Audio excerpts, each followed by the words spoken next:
The Adventures of Sherlock Holmes, Chapter 7, Light in the Darkness.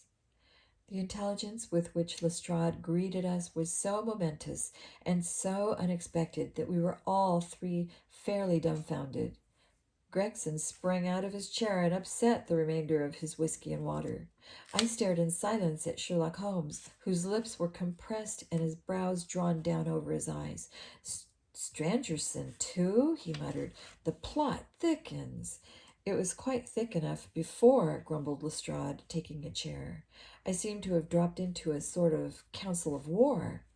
Are you sure of this piece of intelligence? Stammered Gregson. I've just come from his room, said Lestrade.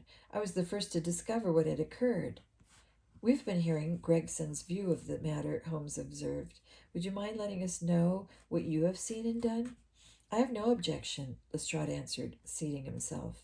I freely confess that I was of the opinion that Stangerson was concerned in the death of Drebber.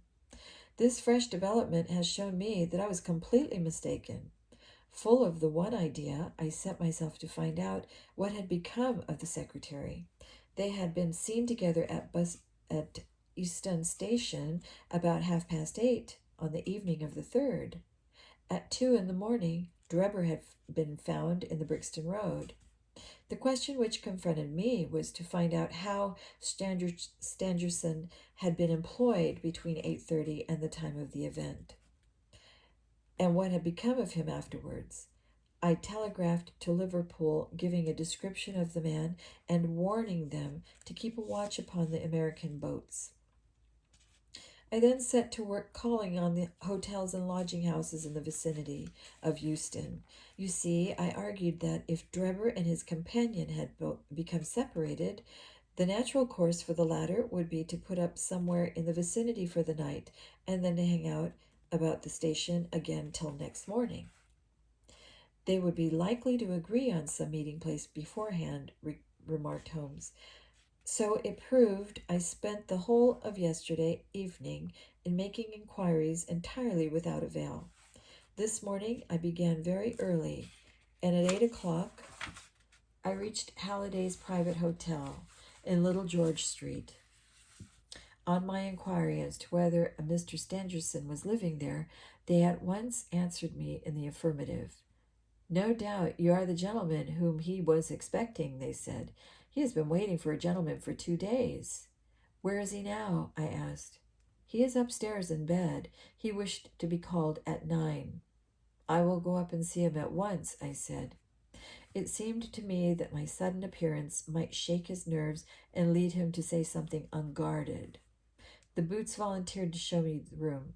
It was on the 2nd floor, and there was a small corridor leading up to it. The Boots pointed out the door to me, and was about to go downstairs again when I saw something that made me feel sickish, in spite of my 20 years' experience. From under the door there curled a little red ribbon of blood, which had meandered across the passage and formed a little pool along the skirting of the other side. I gave a cry which brought the Boots back. He nearly fainted when he saw it. The door was locked on the inside, but we put our shoulders to it and knocked it in. The window of the room was open, and beside the window, all huddled up, lay the body of a man in his nightdress. He was quite dead, and had been for some time, for his limbs were rigid and cold. When we turned him over, the Boots recognized him at once as being the same gentleman who had engaged the room under the name of Joseph Stangerson. The cause of death was a deep stab in the left side, which must have penetrated the heart. And now comes the strangest part of the affair. What do you suppose was above the murdered man? I felt a creeping of the flesh and a presentiment of coming horror, even before Sherlock Holmes answered. The word wretch, written in letters of blood, he said. That was it, said Lestrade in an awestruck voice, and we were all silent for a while. There was something so methodical and so incomprehensible about the deeds of this unknown assassin that it imparted a fresh ghastliness to his crimes. My nerves, which were steady enough on the field of battle, tingled as I thought of it. The man was seen, continued Lestrade. A milk boy, passing on his way to the dairy, happened to walk down the lane which leads from the mews at the back of the hotel. He noticed that a ladder, which usually lay there, was raised against one of the windows of the second floor, which was wide open.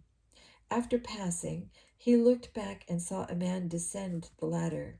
He came down so quietly and openly that the boy imagined him to be some carpenter or joiner at work in the hotel. He took no particular notice of him, beyond thinking in his own mind that it was early for him to be at work. He has an impression that the man was tall, had a reddish face, and was dressed in a long brownish coat. He must have stayed in the room some little time after the murder, for we found blood-stained water in the basin, where he had washed his hands, and marks on the sheets which he had deliberately where he wiped his knife. I glanced at Holmes on hearing the description of the murderer, which tallied so exactly with his own.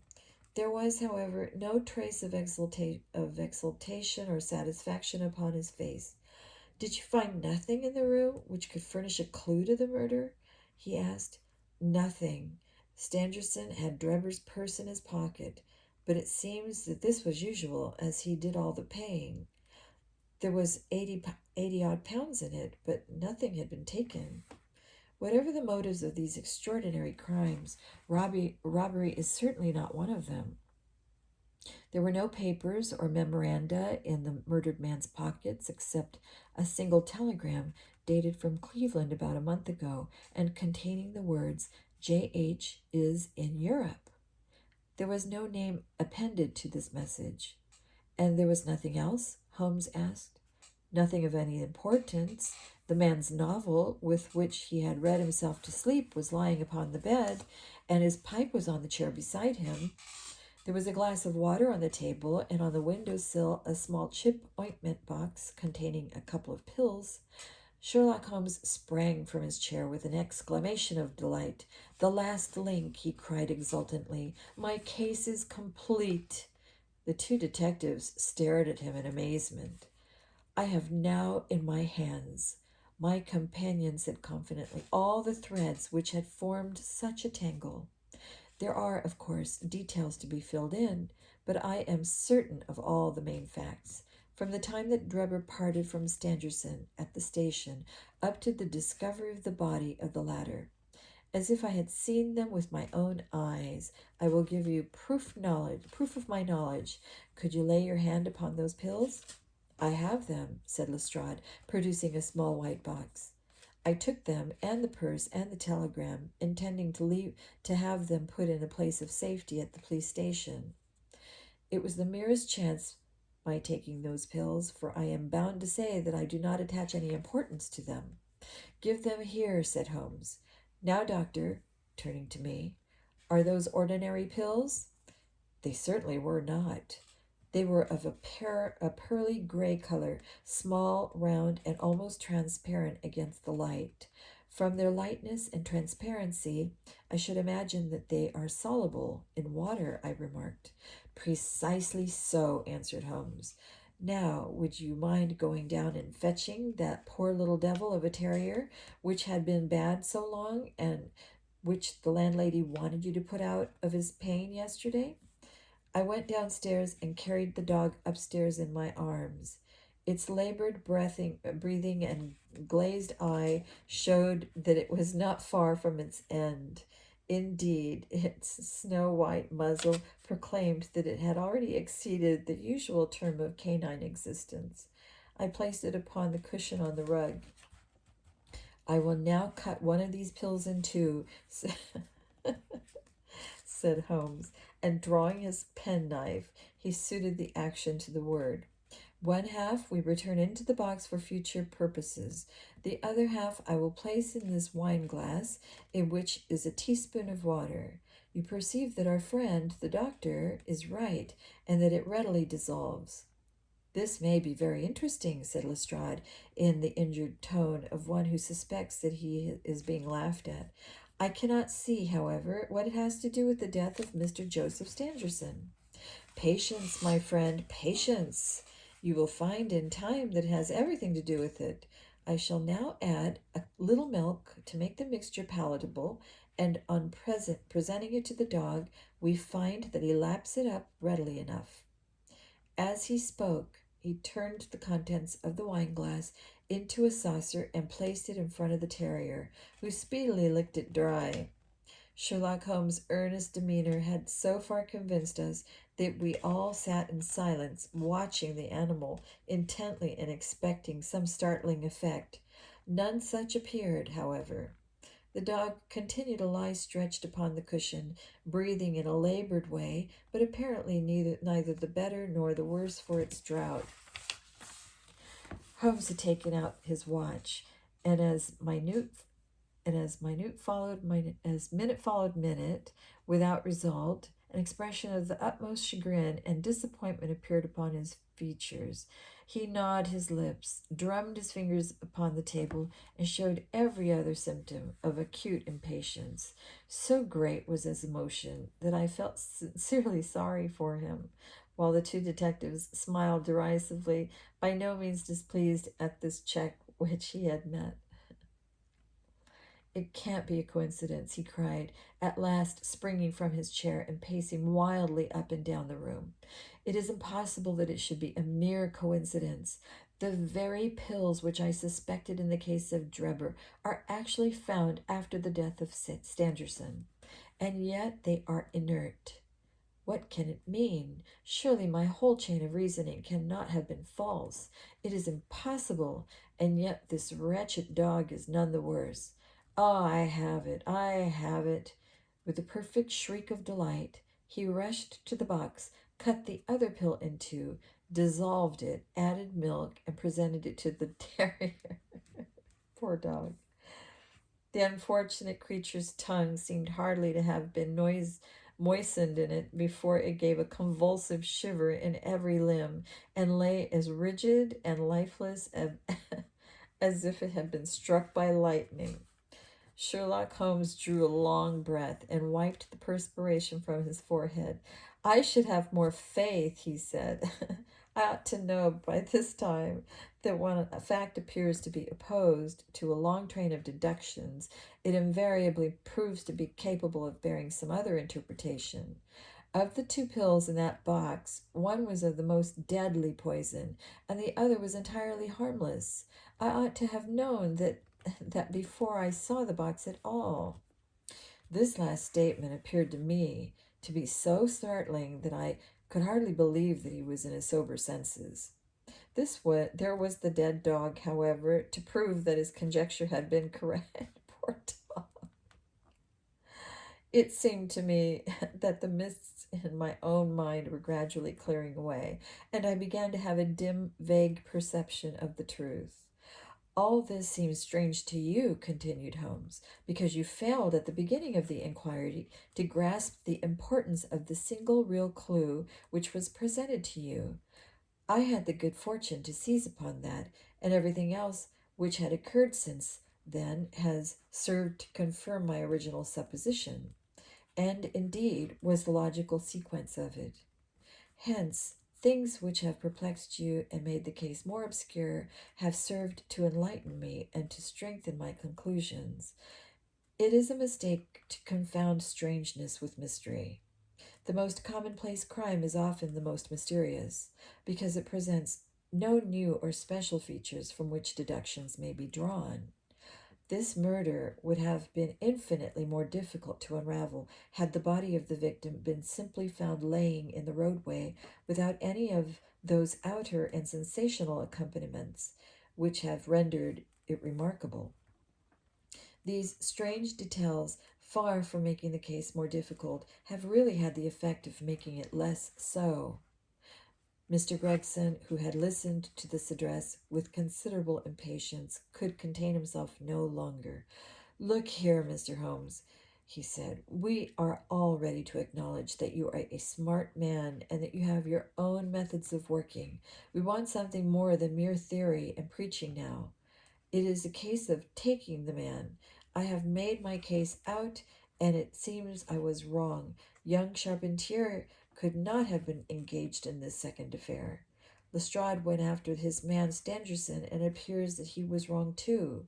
You have thrown out hints here and hints there, and seem to know more than we do. But the time has come when we feel that we have a right to ask you straight. How much do you know of the business? Can you name the man who did it? I cannot help feeling that Gregson is right, sir, remarked Lestrade. We have both tried, and we have both failed. You have remarked more than once since I have been in the room that you had all the evidence which you require. Surely you will not withhold it any longer. Any delay in arresting the assassin, I observed, might give him time to pers- to perpetuate some fresh atrocity.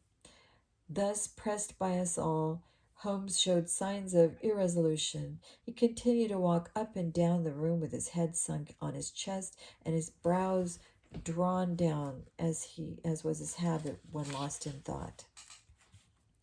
There will be no more murders, he said at last, stopping abruptly and facing us. You can put that consideration out of the question. You have asked me if I know the name of the assassin. I do. The mere knowing of his name is a small thing, however, compared with the power of laying our hands upon him. This I expect very shortly to do. I have good hopes of managing it through my own arrangements, but it is a thing which needs delicate handling, for we have a shrewd and desperate man to deal with, who is supported, as I have had occasion to prove, by another who is as clever as himself. As long as this man has no idea that anyone can have a clue, there is some chance of securing him. But if he had the slightest suspicion, he would change his name and vanish in an instant among the 4,000,000 inhabitants of this great city.